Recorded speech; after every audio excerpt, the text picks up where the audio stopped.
Shalom. Puji nama Tuhan. Selamat pagi Bapak Ibu Saudara-saudari yang terkasih dalam Tuhan.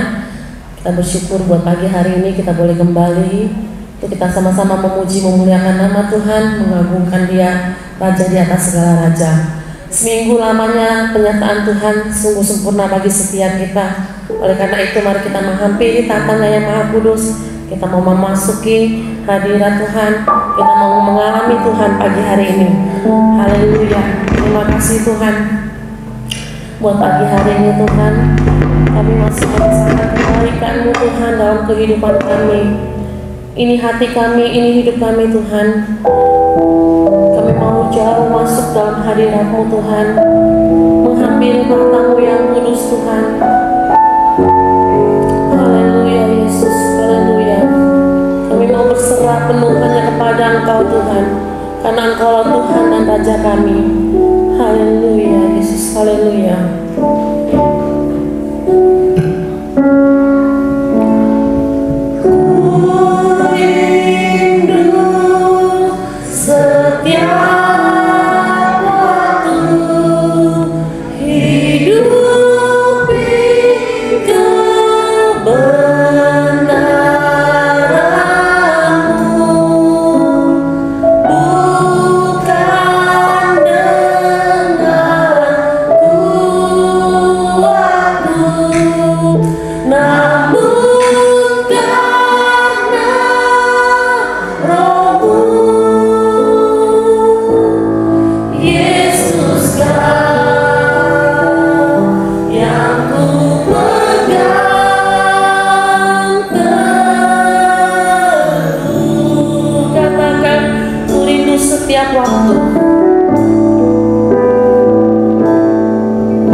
Haleluya, terima kasih Tuhan. Haleluya Yesus, haleluya. Engkau ajaib bagi hidup kami Tuhan. Haleluya Yesus, haleluya.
waktu yang Tuhan berikan bagi kami. Dan di pagi hari ini, setiap kami umat-umat Tuhan, kami siap untuk menyenangkan hati Tuhan lewat kami memuji, menyembah dan mengagungkan Tuhan. Kami terlalu yakin dan percaya ketika pujian kami naikkan dengan sepenuh hati, Engkau duduk di atasnya, Engkau bertahta di atas setiap puji-pujian kami, sehingga ada kuasa yang mengalir dalam setiap pujian kami. Dan kami percaya kuasa itu yang memampukan kami, sehingga kami masih tetap berdiri teguh sampai saat ini. Dan Tuhan memberkati setiap pelayan-pelayan Tuhan yang mengambil bagian di dalam pelayanan yang kudus di pagi hari ini, tetap tinggal di dalam pengurapan Tuhan senantiasa. Dan kami percaya Tuhan, ketika kami satukan hati kami, maka kuasa kegelapan tidak ada hak di tempat ini. Setiap kami punya kebebasan untuk kami dapat memuji, memuliakan Tuhan. Roh Kudus berkarya dengan dahsyat di tempat ini. Roh Kudus memenuhi setiap hati kami, pribadi kami, dan kami patahkan setiap siasat kuasa kegelapan yang mau mengintimidasi kami dalam segala pemikiran kami, perkataan kami, tutur kata kami patahkan semua dalam nama Yesus. Dalam nama Yesus, Roh Kudus, Roh Allah berkarya dengan dahsyat di tempat ini. Terima kasih Tuhan, terima kasih Bapa yang baik. Dan di pagi hari ini kami mau lebih jauh masuk di dalam ibadah kami. Kami buka ibadah kami pagi hari ini hanya di dalam satu nama yang ajaib, di dalam nama Bapa, Putra dan Roh Kudus, yaitu di dalam nama Tuhan Yesus Kristus, Kepala gereja kami yang setia. Haleluya, amin. Puji nama Tuhan. Jemaat Tuhan dipersilakan duduk kembali. Saya percaya pagi hari ini kita dianugerah Tuhan kekuatan dan sukacita yang melimpah atas hidup setiap kita. Kita mau memuji Tuhan lebih lagi. Satu pujian bagi Tuhan. Yesus ajaib, Tuhanku ajaib. Haleluya.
Kita mau bersorak, kita mau menari bagi Tuhan. Saya jemput teman Tuhan untuk bangkit berdiri. Kita sama-sama katakan, Dia Tuhan yang benar bagi setiap kita. Haleluya.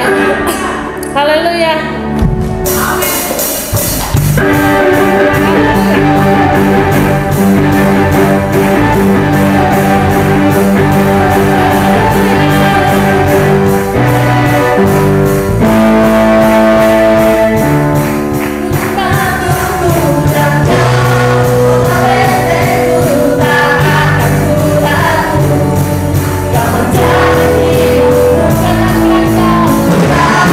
Bersama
Mari kita siapkan hati kita.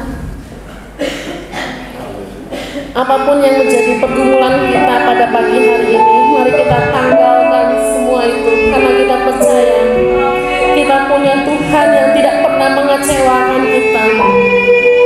Dia Tuhan yang setia. Dia Tuhan yang menolong setiap kita. Haleluya. Segala perkara dapat ketahui dalam Dia yang memberikan kepada kita kekuatan. Haleluya. Oleh sebab itu, jemaat Tuhan, mari kita tetap percaya Tuhan setia mengasihi setiap kita. Haleluya Yesus. Kita mau katakan penolong yang selalu setia.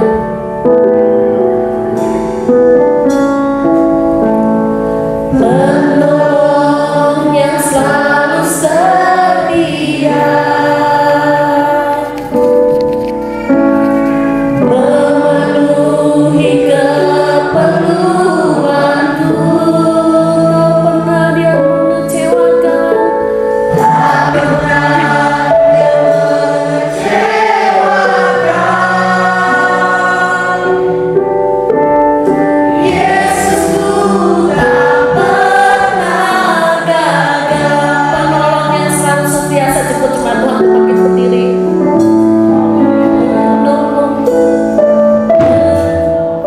Penolong yang selalu setia, memenuhi keperluanku. Tak pernah Dia mengecewakan.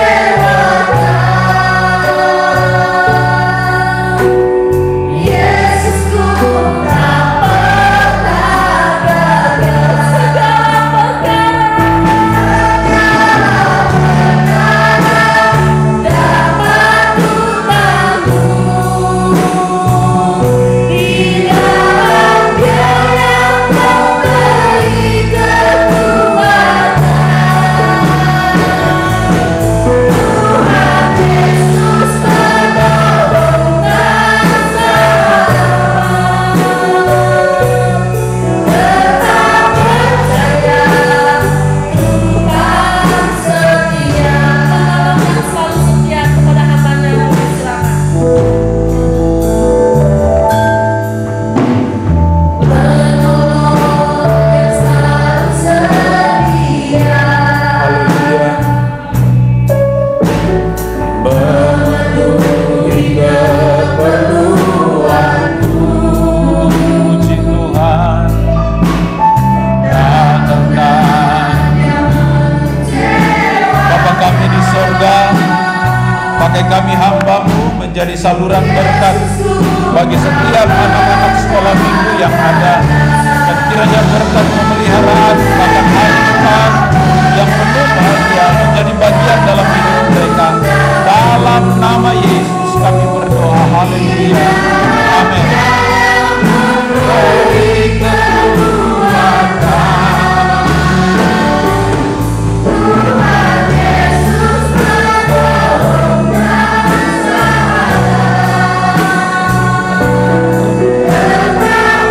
percaya Tuhan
Shalom.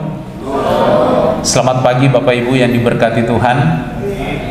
Yang di atas coba beri sorak-sorai bagi Tuhan. Yang di bawah lebih lagi dong. Bagi Tuhan. Kita bersyukur hari ini kita boleh ada di minggu yang terakhir di bulan Mei. Suatu anugerah Tuhan yang besar, suatu kemurahan Tuhan yang luar biasa, bukti pemeliharaan Tuhan itu dahsyat. Hari-hari di bulan Mei kita sudah lewati, dan tinggal beberapa hari ke depan kita akan akhiri bulan ini. Artinya bahwa sudah masuk setengah dari tahun ini kita lalui. Bukan karena kuat, sekali lagi bukan karena gagah, tapi karena roh Tuhan, karena kemurahan Tuhan, karena pemeliharaan Tuhan, kita bisa lewati hari-hari yang telah di belakang kita dengan tidak kurang suatu apapun. Kita boleh ada, kita boleh sehat, kita boleh kuat kembali. Mari kita kembalikan segala pujian, hormat, syukur hanya bagi Tuhan, dan memang Dia layak untuk terima pujian dan penyembahan kita. Bapak Ibu jemaat yang diberkati, hari ini saya mau bawa kita untuk merenungkan satu perkara sederhana, masih ada kaitannya dengan kekristenan kita hari ini. Bagaimana dengan Yesus yang saudara kenal hari ini?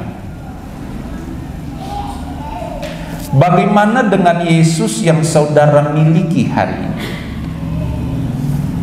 Bapak Ibu, kalau kita boleh melihat banyak literatur, catatan di luar sana, saudara bisa searching dan lihat di Google bagaimana ada begitu banyak pandangan, ada begitu banyak catatan terkait Yesus dari Nazaret, orang Yahudi itu. Ada banyak catatan tentang Yesus. Dan dari beberapa literatur yang saya perhatikan, baik itu yang ditulis oleh orang-orang Kristen maupun beberapa catatan yang dikemukakan oleh atau pandangan-pandangan umum di luar sana, semuanya sepakat bahwa menempatkan Yesus sebagai sosok pribadi yang tiada taranya, tiada duanya. Walaupun dalam satu buku yang dicatat oleh Michael Hart atau siapa itu namanya, dia menempatkan Yesus di urutan ketiga dari tokoh-tokoh dunia yang ada. Tapi hari ini saya mau katakan bahwa kita tidak mempedulikan apa catatan orang di luar sana. Silakan mereka mau menggambarkan Yesus seperti apa, silakan mereka mau menganalisa Yesus dari sudut pandang apa saja. Mereka bebas untuk mengemukakan pendapat dan kesimpulan mereka terkait pribadi Yesus. Silahkan, bebas-bebas saja. Dan kita nggak perlu terpengaruh dengan hal demikian, karena memang manusia diciptakan untuk bebas berpendapat, bebas mengemukakan ide dan pandangannya terkait apapun juga di dunia ini. Tetapi yang perlu kita perhatikan hari ini adalah bagaimana pandangan kita, atau seperti apa Yesus dalam kehidupan pribadi kita masing-masing. Bapak Ibu, ini suatu pertanyaan yang sederhana sebenarnya, tetapi kalau kita boleh jujur, agak sulit untuk kita mengemukakan atau menjawab persoalan ini. Siapa Yesus bagi saudara? Seperti apa Yesus yang saudara kenal hari ini? Mari coba kita renungkan beberapa saat ini terkait dengan pertanyaan yang sederhana ini. Bapak Ibu jemaat yang diberkati, ada di dalam satu Injil Matius pasal 16 ayatnya yang ke-15. Yesus di situ sedang bercakap-cakap dengan murid-murid, terutama kepada Petrus. Di dalam ayat 15 ini Yesus mengemukakan suatu pertanyaan. Lalu bertanya Yesus kepada mereka, "Tetapi apa katamu? Siapakah aku ini?" Siapa menurut saudara Yesus itu? Ada yang bisa kemukakan sedikit jawaban? Menurut saudara atau menurut penilaian atau pandangan saudara, pemahaman saudara yang saudara kenal hari ini, Yesus itu seperti apa? Kalau saya boleh kutip pertanyaan Yesus ini kepada Petrus dan saya lemparkan untuk kita renungkan, menurut saudara, siapakah Yesus? Nah, Bapak Ibu jemaat yang diberkati Tuhan, seharusnya setiap kita yang ada di tempat ini mampu menjawab pertanyaan ini. Dan saya percaya saudara mampu menjawabnya. Terkecuali ada di antara saudara yang baru jadi Kristen 5-10 tahun, oke lah. Tetapi kalau saya boleh memperhatikan dari tempat saya berdiri hari ini, bahwa kekristenan kita semua sudah di atas rata-rata puluhan tahun. Udah puluhan tahun semua kita ini. Artinya bahwa dari posisi kita yang sekarang ini, tentu tidak terlalu sulit untuk kita menjawab siapa Yesus yang kita kenal hari ini. Nah, Bapak Ibu jemaat yang diberkati, dalam satu buku yang saya baca, yang ditulis oleh dua orang hamba Tuhan, Robert Bowman dan Ed Komeskweski, dalam buku mereka yang mereka beri judul Putting Jesus in His Place. Buku itu berbicara tentang bagaimana kita menempatkan Kristus di tahtanya atau di tempatnya yang semestinya. Jadi dalam buku itu, kedua hamba Tuhan ini berkata bahwa Yesus orang Nazaret itu telah menjadi pusat perhatian banyak manusia. Dari ajarannya, yang itulah yang membuat banyak orang itu terkesima dan mau menjadi pengikut Kristus. Dan dari banyak orang yang mengikut Kristus, mereka memiliki pandangan yang mereka simpulkan dari apa yang mereka lihat terkait sosok pribadi Kristus itu sendiri. Bapak Ibu, dari tulisan kedua orang hamba Tuhan ini, kalau saya boleh katakan bahwa seakan-akan tidak ada yang salah jika kita memiliki pandangan berbeda atau pandangan kita masing-masing terkait Yesus itu seperti apa yang kita kenal. Tidak ada yang salah, seakan-akan tidak ada yang salah. Misalnya, dari buku itu katakan, misalnya seorang koki, dia akan memandang Yesus seperti apa yang dia butuhkan terkait dengan profesinya. Demikian dengan profesi-profesi yang lain. Misalnya dia seorang tentara, dia akan memandang Yesus, dia akan kaitkan Yesus dengan apa yang menjadi profesinya saat ini. Demikian dengan pengusaha, demikian dengan bisnismen, demikian dengan seorang pegawai negeri sipil, seorang petani, seorang nelayan, seorang ibu rumah tangga. Maka dia akan menempatkan Yesus sesuai dengan cara pandang dan kebutuhan masing-masing orang.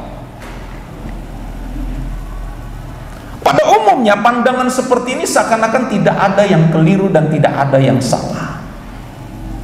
Tetapi kalau kita mau memberanikan diri, kalau kita mau bedah, kita mau persoalkan pernyataan Yesus terhadap Petrus, sebenarnya ini suatu pertanyaan atau suatu hal yang perlu kita renungkan secara benar, perlu kita persoalkan secara detail.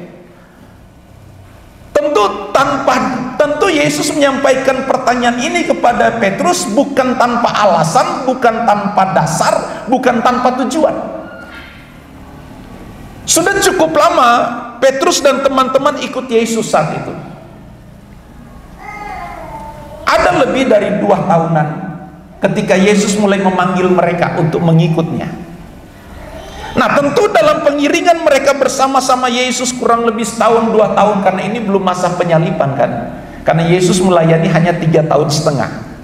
Berarti murid-murid Yesus mendampingi Yesus kurang lebih 3,5 tahun. Nah, Bapak Ibu jemaat yang diberkati, pertanyaan Yesus kepada Petrus ini memiliki prinsip pokok dalam kehidupan iman Kristen kita hari ini.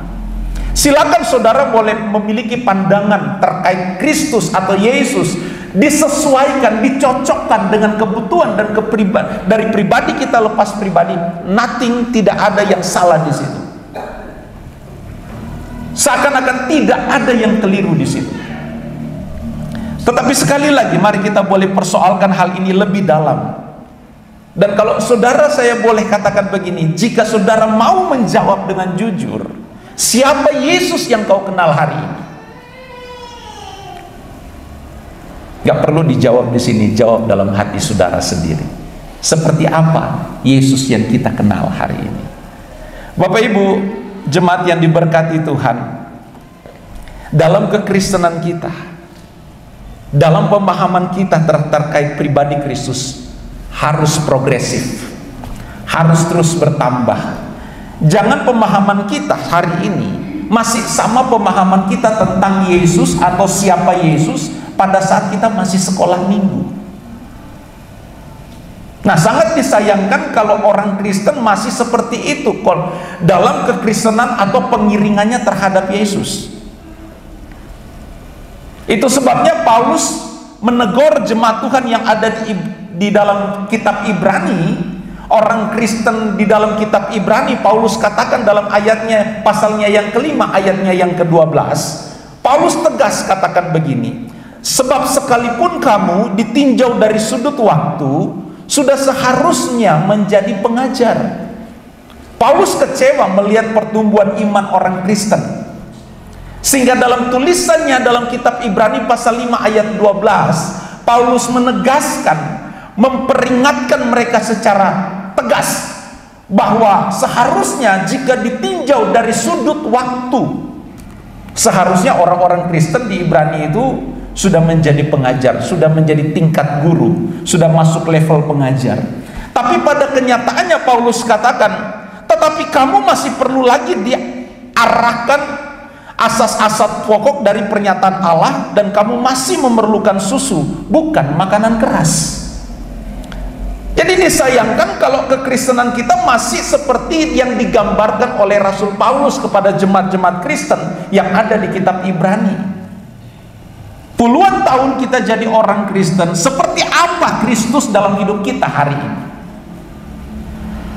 Nah, Bapak Ibu jemaat yang diberkati, mari kita beranilah dalam kehidupan kita, berani untuk mempersoalkan hal ini terkait dengan pengiringan kita terhadap Kristus. Berani bertanya terhadap diri sendiri, seperti apa Kristus dalam hidup kita hari ini. Bapak Ibu jemaat yang diberkati Tuhan, banyak orang Kristen menjawab pertanyaan seperti ini jika dipersoalkan, seperti apa Yesus dalam kehidupan saudara? Banyak orang Kristen menjawab, dan hampir semua menjawab begini, Dia adalah Tuhan dan Juru Selamat. Siapa yang setuju? Kenapa ragu-ragu yang lain? Pada umumnya orang Kristen akan menjawab pertanyaan siapakah Yesus dalam kehidupan kita. Rame-rame dan semua umumnya akan menjawab hal yang sama. Yesus adalah Tuhan dan Juru Selamat dalam kehidupan saya, Pak Pendeta. Ada yang sepakat dengan jawaban ini? Ya, puji Tuhan. Beri sorak-sorai bagi Tuhan.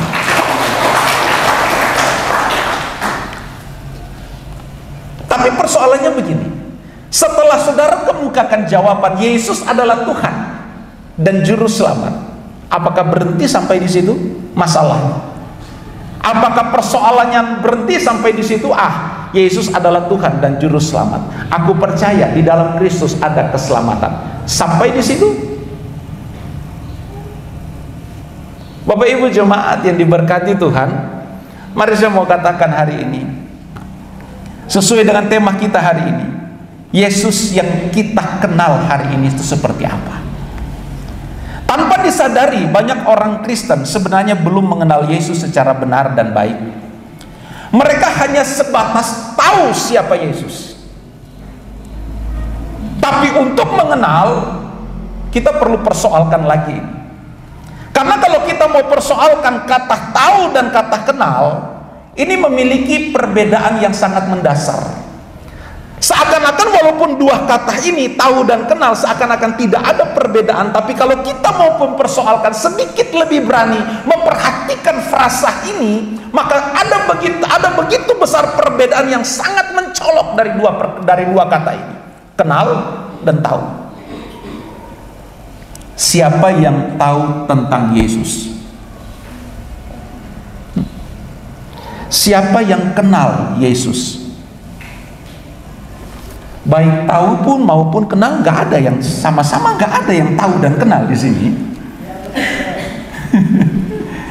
Oke, singkatnya begini. Kenapa saya mulai tekankan hal ini?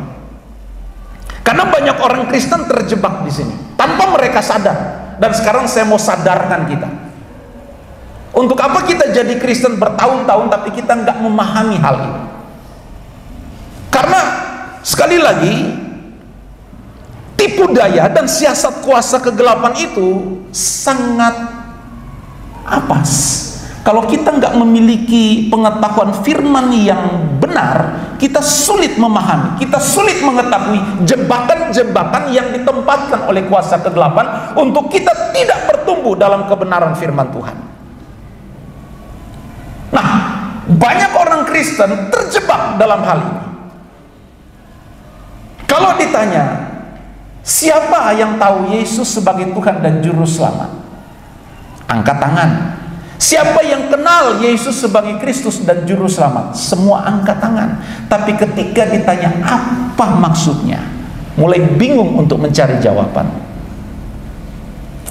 Kalau kita persoalan, tahu di situ hanya sebatas kita mengerti dengan nalar dan logika. Baik enggak kalau sampai tahap ini? Baik. Tidak ada yang salah di situ. Kita tahu tentang Yesus berdasarkan nalar dan logika kita, tidak ada yang salah di situ. Tetapi jangan parkir masalah itu hanya di situ. Kita terus harus lebih menanjak, jangan sebatas tahu, tapi juga mengenal atau kenal siapa Yesus dalam kehidupan kita. Karena kalau kata kenal itu sudah terkait dengan hubungan pribadi, sudah terkait dengan pengalaman pribadi kita dengan Tuhan. Nah, orang Kristen tidak hanya berhenti sampai pada tahap tahu, tetapi lebih masuk ke dalamnya, yaitu mengenal Yesus secara pribadi. Nah, sekali lagi saya katakan, tanpa disadari banyak orang Kristen terjebak hanya sebatas tahu bahwa Yesus itu sanggup menyelamatkan orang. Tetapi untuk mengenal secara pribadi, saya ragu kalau dia benar-benar mengenal Kristus secara pribadi. Mungkin saudara mempertanyakan dan mempersoalkan di tempat saudara duduk, bagaimana Om dapat mengetahui bahwa ada orang yang hanya sebatas tahu dan ada orang yang benar-benar mengenal? Mudah. Lihat dari buah-buah hidupnya. Dari buah-buah hidup seseorang yang namanya Kristen tidak mungkin membohongi apakah dia hanya sebatas tahu atau dia mengenal Yesus sebagai Tuhan dan Juru Selamat. Dari buah-buah hidup kita dapat menilai seorang Kristen apakah dia tahu Yesus sebatas tahu atau benar-benar mengenal Kristus sebagai Tuhan dan Juru Selamat. Orang yang mengenal Kristus sebagai Tuhan dan Juru Selamat, artinya orang yang memiliki pengalaman pribadi dengan Tuhan, tidak sebatas nalar dan logika, atau tidak sebatas pengetahuan secara umum. Orang yang mengenal Kristus secara pribadi untuk menyakiti atau mengecewakan hati Tuhan atau berbuat dosa, dia mikir 1000 kali. Beda orang yang tahu. Orang yang hanya tahu Kristus belum tentu dia punya hubungan pribadi dengan Tuhan. Orang yang hanya tahu Kristus masih berpotensi untuk berbuat ini dan berbuat itu sesukanya dia tanpa berpikir Tuhan senang atau Tuhan tidak disenangkan. Mudah kan? Karena Alkitab yang menjawab ini. Alkitab yang berkata dalam Injil Matius pasal 7 ayat 20, jadi dari buahnya lah kamu akan mengenal mereka. Kalau saya tambahkan ayat 21, bukan setiap orang yang berseru kepadaku Tuhan, Tuhan akan masuk ke dalam kerajaan sorga, melainkan dia yang melakukan. Orang yang melakukan kehendak Allah, dialah yang mengenali Kristus atau mengenal Allah secara pribadi. Sehingga dalam segala apapun yang dia lakukan, dia akan terus berpikir dan bergumul, apakah tindakanku, pikiranku, perkataanku menyenangkan Allah atau menyenangkan Tuhan, atau sebaliknya. Mudah kok. Mudah kita mendeteksi hidup kita hari ini. Mudah kita mendeteksi kekristenan kita. Apakah kita mengenal atau sebatas tahu? Boleh saya bertanya, siapa yang mengenal? Siapa yang tahu? Tidak ada dua-duanya.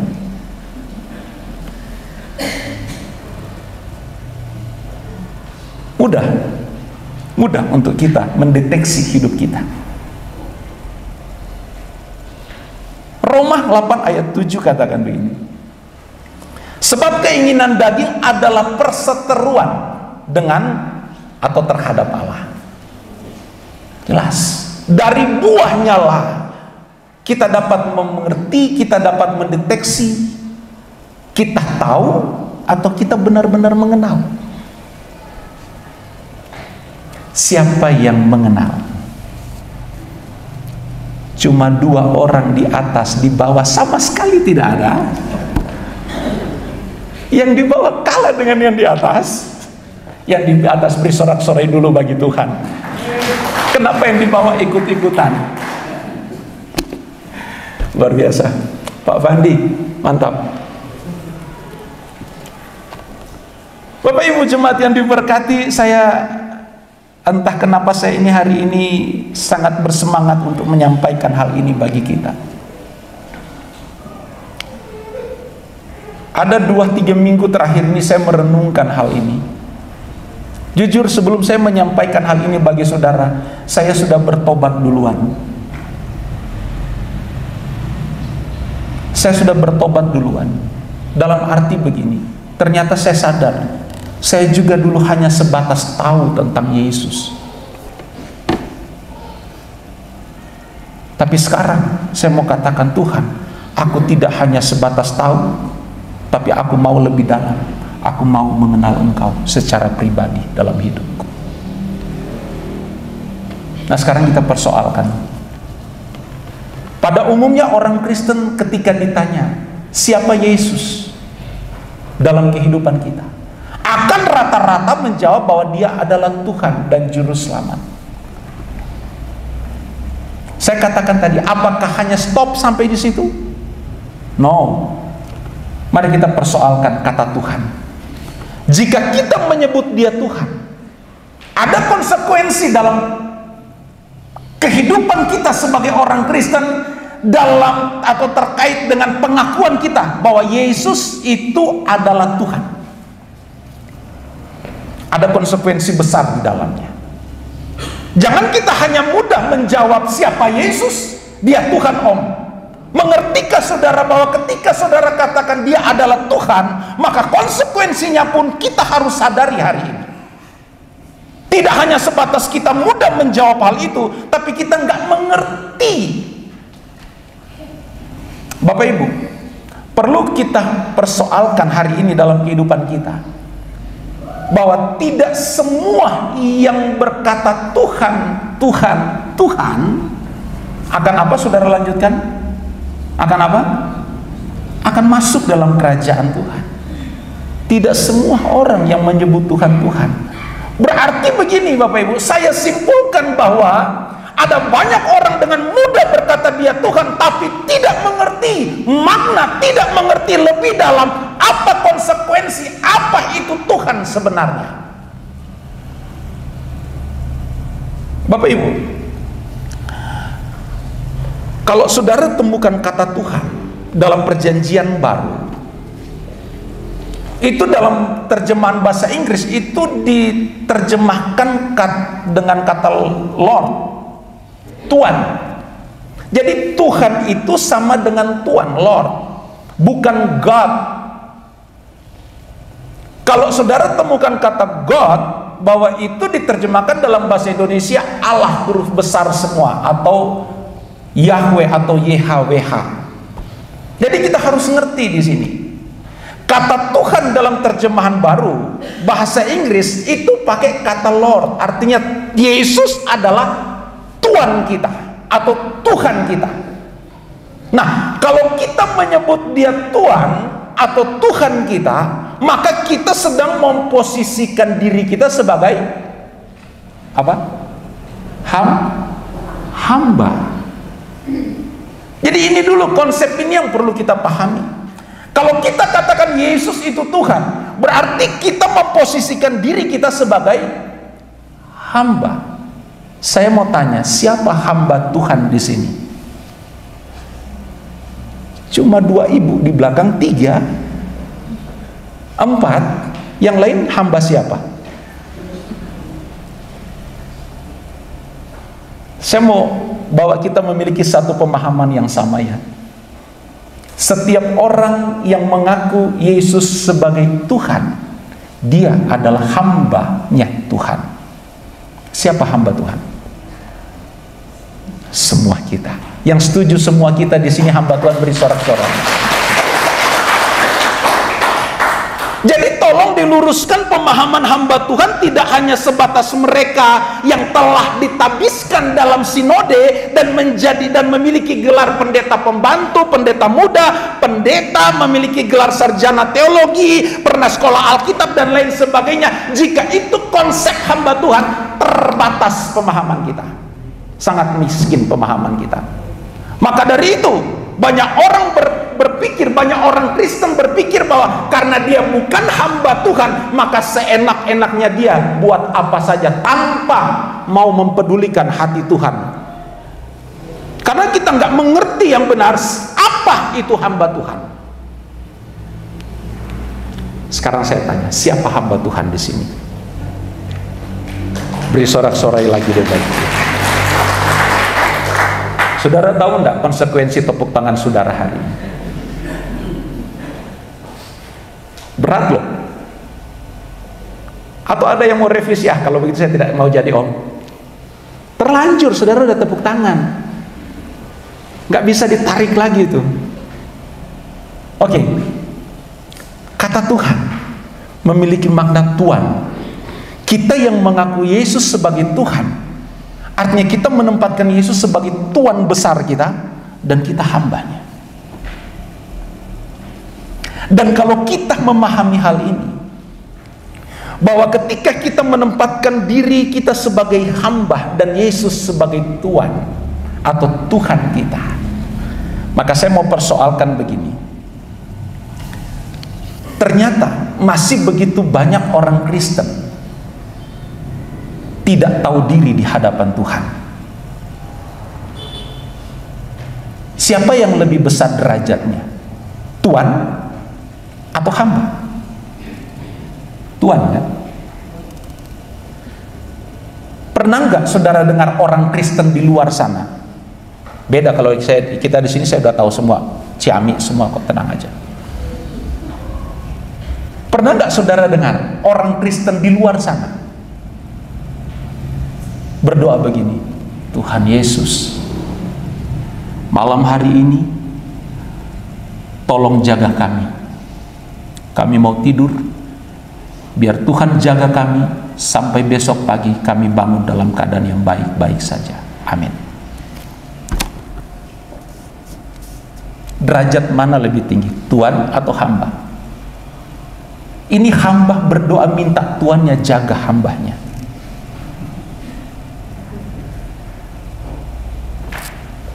Selama ini kita punya konsepnya seperti itu. Tuhan Yesus kirim malaikat sorga, suruh loh, Tuhan Yesus suruh kirim malaikat sorga. Hari ini aku mau lakukan perjalanan, Tuhan, biarlah beribu-ribu malaikatmu Tuhan utus, ya kan, rohani. Nggak ada yang salah kan. Tapi mari kita persoalkan status dan posisi kita. Dia Tuhan, kita hamba. Apakah pantas dan layak seorang hamba ngatur-ngatur tuannya? Kalau kita katakan dia adalah Tuhanku, dia adalah Tuanku, my Lord. Bapak Ibu jemaat yang diberkati Tuhan, saya mau bawa kita memiliki konsep yang benar hari ini, agar supaya setiap doa dan perkataan kita, iman kita benar-benar berjalan seperti apa yang Alkitab katakan, atau seperti apa yang Tuhan mau. Jangan kita menjadi seorang hamba yang tidak tahu menempatkan diri seperti apa posisi seorang hamba itu di hadapan tuannya. Maka dari itu, untuk menjawab persoalan ini, agar supaya kita sedikit mudah untuk, atau saudara memahami apa yang saya mau katakan, mari kita lihat satu hal di dalam Injil Matius pasalnya yang ke-25. Kita belajar dari situ.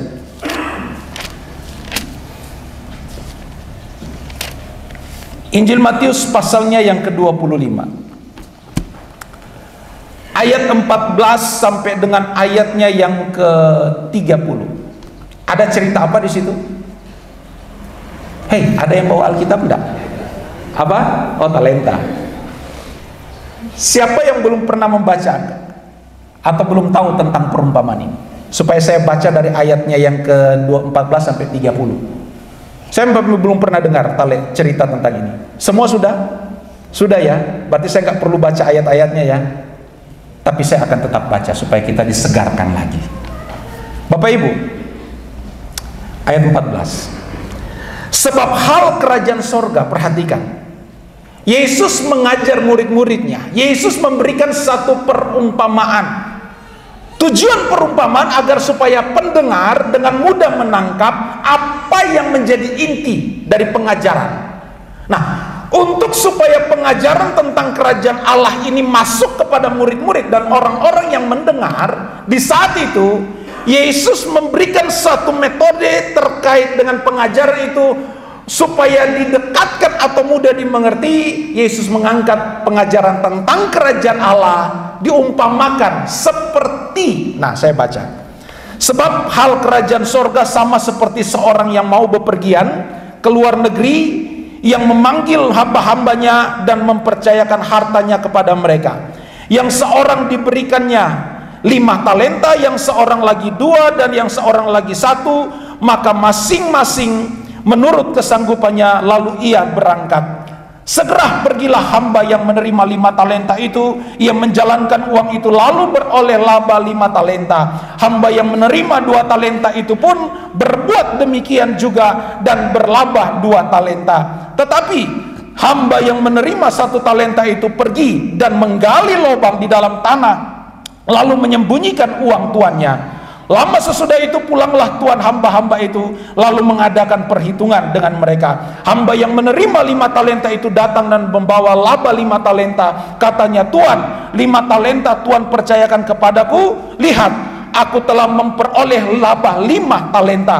Maka kata tuannya itu kepadanya, baik sekali perbuatanmu itu, hai hambaku yang baik dan setia. Engkau telah setia dalam perkara kecil, aku akan memberikan kepadamu tanggung jawab dalam perkara yang besar. Masuklah dan turutlah dalam kebahagiaan tuanmu. Lalu datanglah hamba yang menerima 2 talenta itu. Katanya, Tuan, 2 talenta Tuan percayakan kepadaku. Lihat, aku telah beroleh 2 laba talenta. Maka kata tuannya itu kepadanya, baik sekali perbuatanmu itu, hai hambaku yang baik dan setia. Engkau telah setia memikul tanggung jawab dan perkara yang kecil. Dan dalam perkara yang kecil, aku akan memberikan kepadamu tanggung jawab dalam perkara yang besar. Masuklah dan turutlah dalam kebahagiaan tuanmu.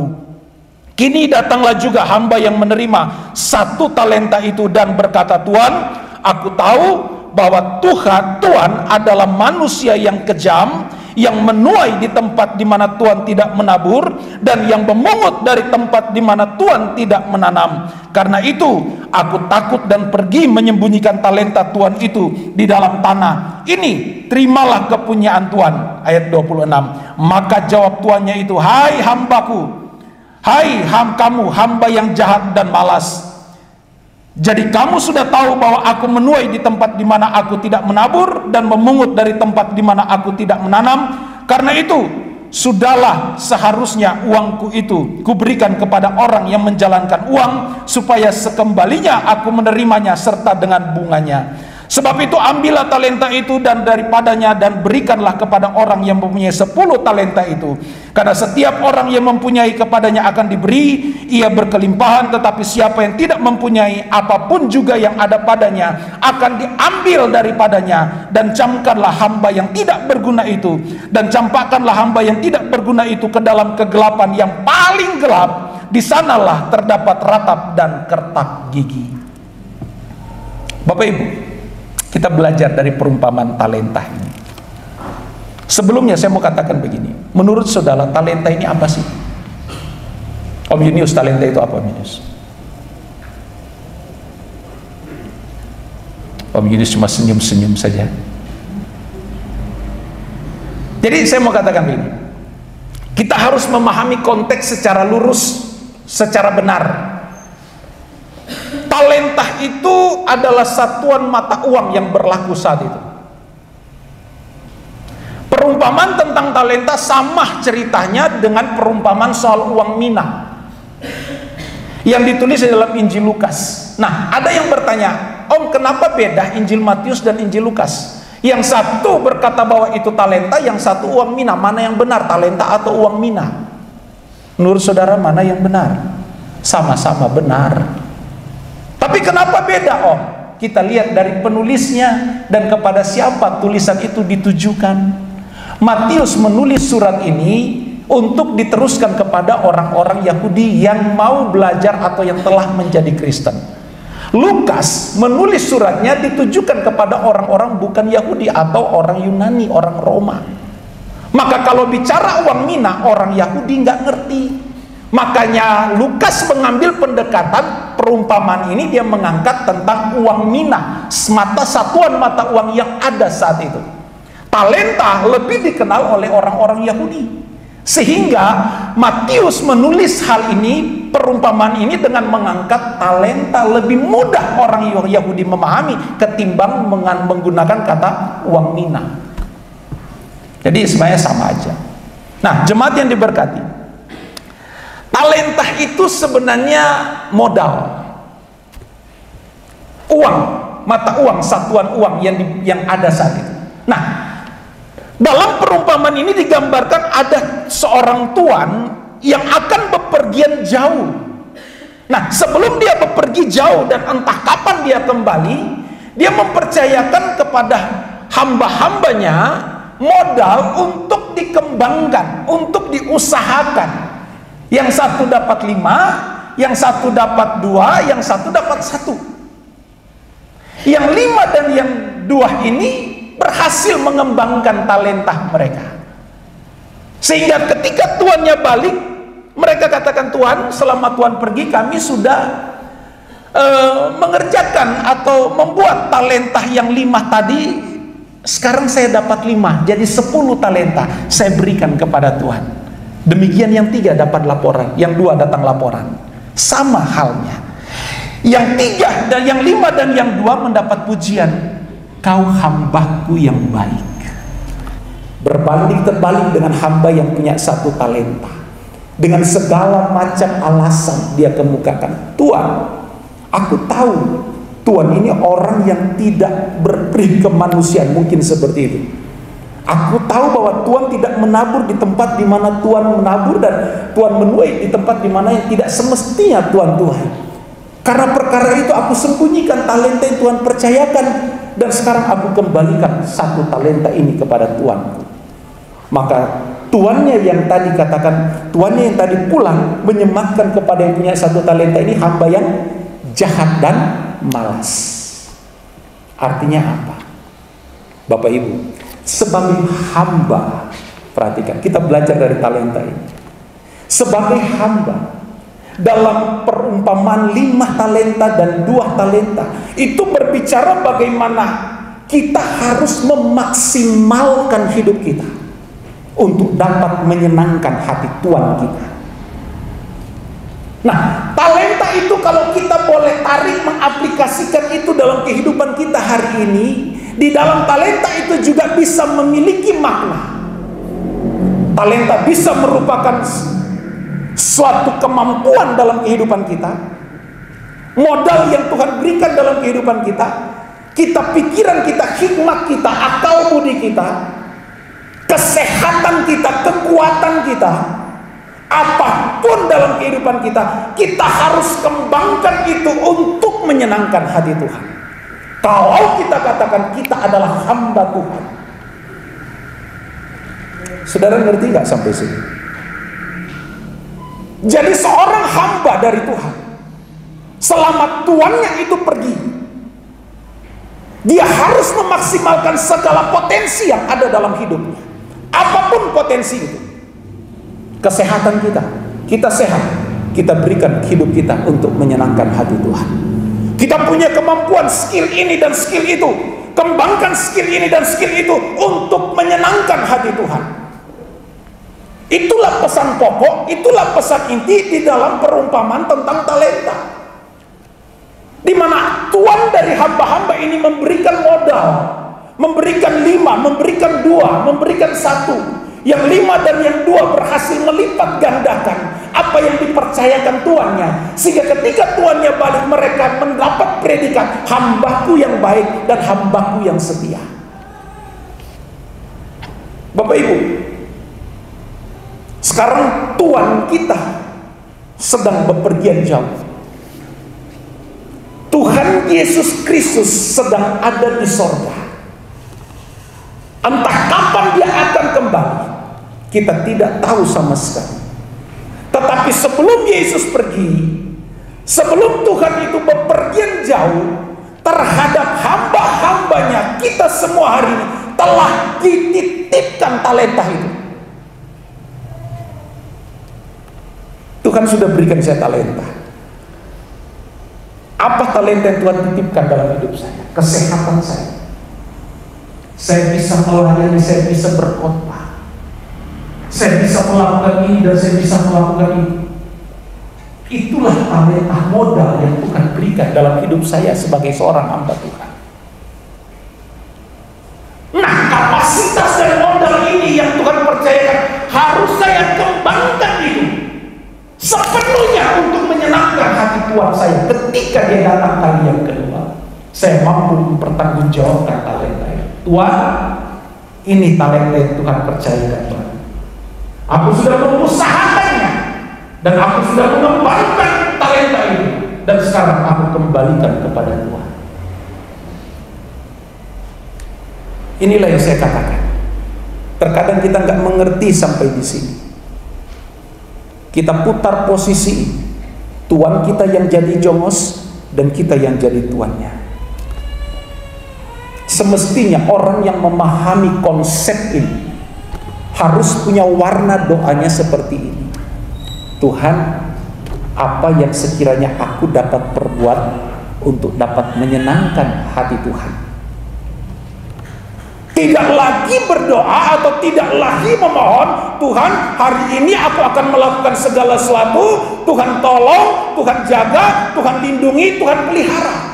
Nah, kan konsep ini yang terbangun dalam kehidupan kita selama ini. Seharusnya kita menyadari karena aku hamba, dia Tuhan, maka konsep kita untuk menyenangkan Tuhan kita adalah selalu bertanya, Tuhan, apa yang aku perlu lakukan dengan talenta ini untuk menyenangkan Engkau sebagai Tuhanku. Maka itu saya katakan, kalau kita dapat berurusan dengan Tuhan secara benar, maka kita tidak peduli dengan apapun yang terjadi di sekitar hidup kita, karena kita percaya kita punya Tuhan, kita punya Tuhan sanggup melakukan bagiannya secara sempurna dalam hidup kita. Nggak perlu kita atur-atur Tuhan, nggak perlu kita atur Tuhan sana, Tuhan atur sini. Tuhan lebih tahu bagiannya untuk melakukan yang terbaik dalam hidup kita. Memang Tuhan tidak sanggup melindungi kita. Memang Tuhan tidak sanggup memberkati kita. Memang Tuhan tidak sanggup menyembuhkan kita. Itu bagian Tuhan. Kita nggak perlu intervensi itu terhadap Tuhan. Yang perlu kita sadari, aku hamba, Dia Tuanku. Maka yang menjadi objek aktivitas kita adalah mengembangkan segala talenta yang Tuhan kita atau Tuhan kita percayakan hari ini.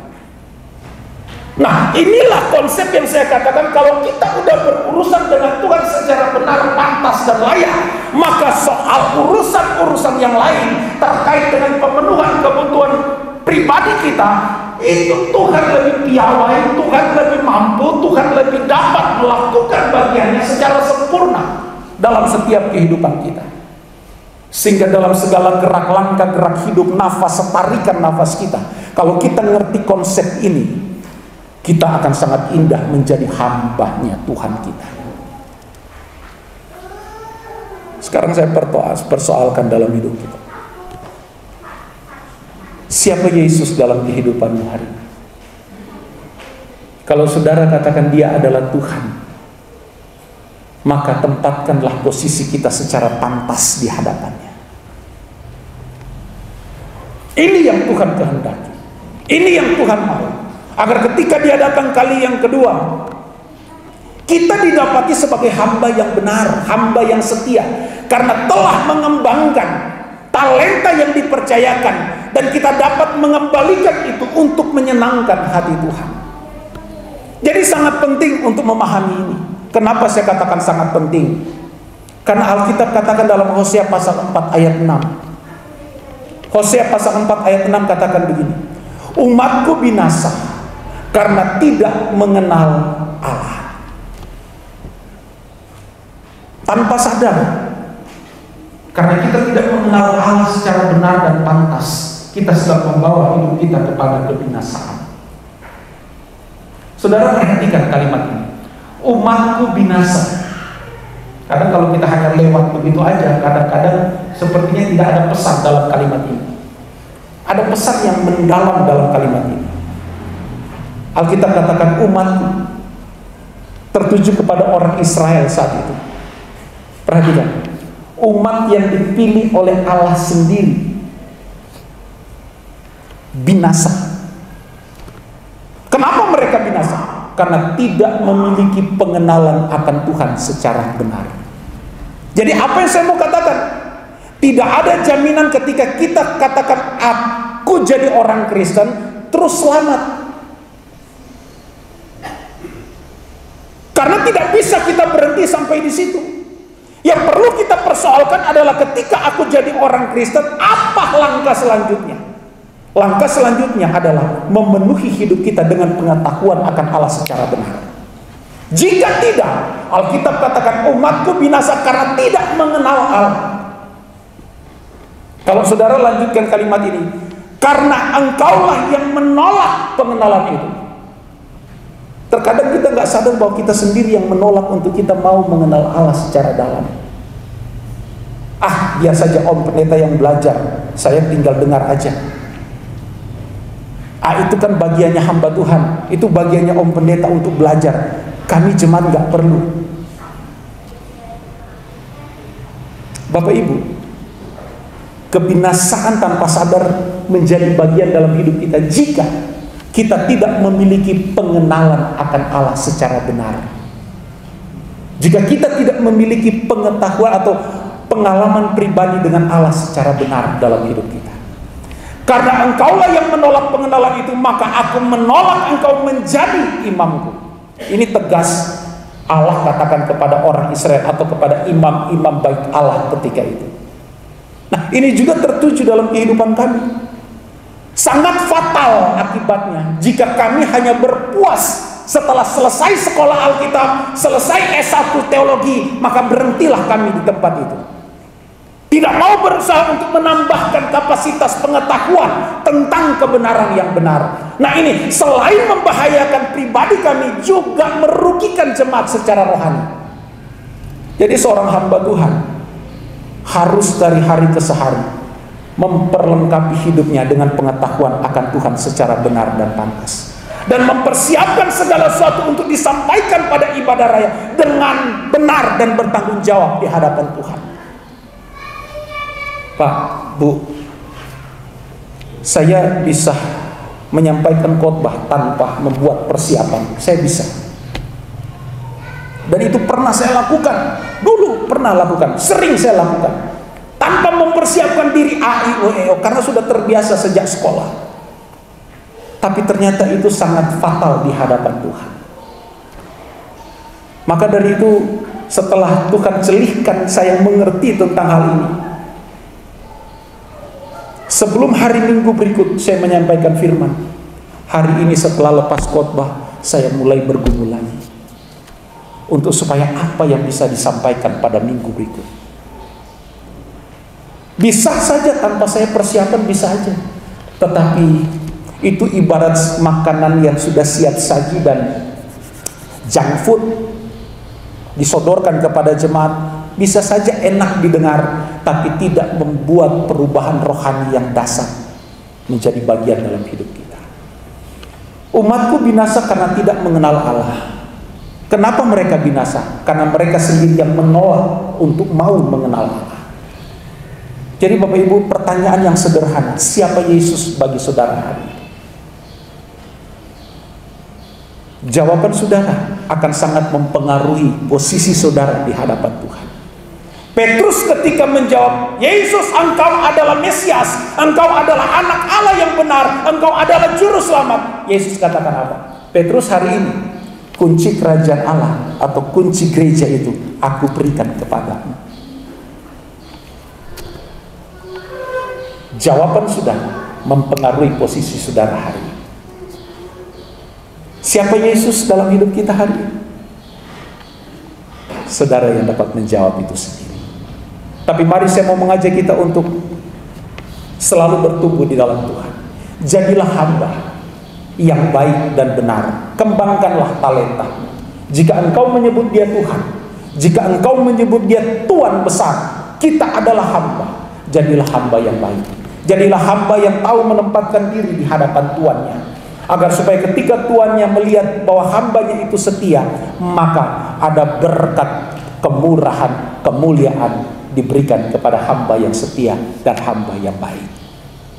Siapa di antara kita yang mau jadi hamba yang setia dan hamba yang baik? Kita beri sorak-sorai bagi Tuhan. Saudara boleh tutup Alkitab saudara hari ini. Kita renungkan firman Tuhan. Masih ada satu poin tentang juru selamat, tapi waktu tidak cukup. Mudah-mudahan saya bisa kemukakan ini pada minggu-minggu besok. Karena satu rangkaian Tuhan adalah juru selamat. Kata juru selamat ini juga sangat apik, sangat bagus untuk kita boleh paham. Karena banyak orang Kristen sebenarnya belum menempatkan Yesus sebagai juru selamat pribadinya. Pemain musik, saya undang maju ke depan.